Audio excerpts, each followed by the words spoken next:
गायक तथा सहरी चालक रोदन मुखियारी। आज चाहिँ म 2083 साल वैशाख 2 गतेको दिन दोस्रो दिन आज म गुफा तेह्रथुम होटलमा आइपुगेको छु र यहाँ आइपुग्दाखेरि प्राचीन म बच्चा बाल्यकालदेखि मेरो उमेरसम्म जवानी उमेरसम्म मैले खोजी के अरे चलाएको आज यहाँनिर भेटेको छु एउटा यो यस्तो रेडियो। यसलाई चाहिँ 3 पिस भन्छ, टेप पनि भन्थ्यो र यसको यहाँनिर क्यासेट लगाएर चक्का भनिन्थ्यो अहिले हाम्रो पालामा चाहिँ। अहिले यो लोप भएर गइसक्यो, अहिले यो कतै पनि भेटिँदैन, तर यहाँनिर रहेछ।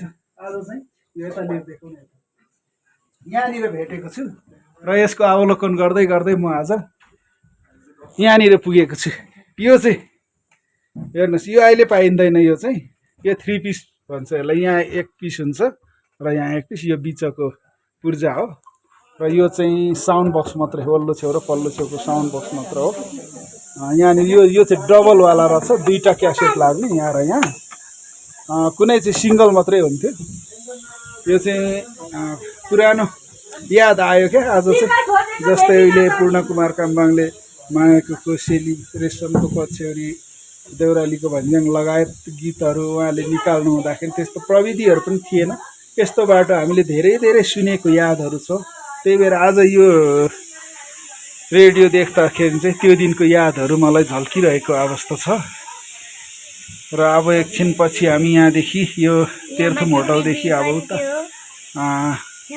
गुफा पोखरी जाने कार्यक्रम रहेको छ।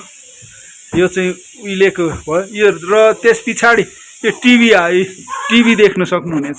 यो चाहिँ आजभोलिको नयाँ प्रविधिको औजारहरू, टिभी, यो सेटर बक्स भन्छ, यो रिमोटहरू, यो सोलरबाट चल्ने बत्तीहरू लगायत हरेक यिनीहरू चाहिँ अब अहिलेको नयाँ प्रविधिहरू हो।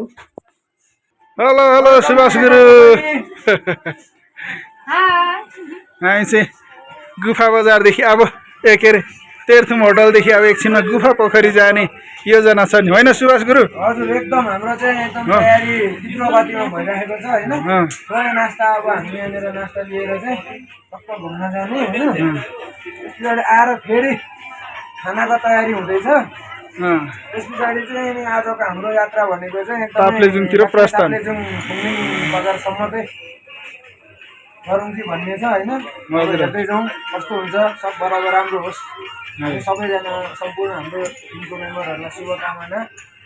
हवस् त, नमस्ते। हवस् त, धन्यवाद।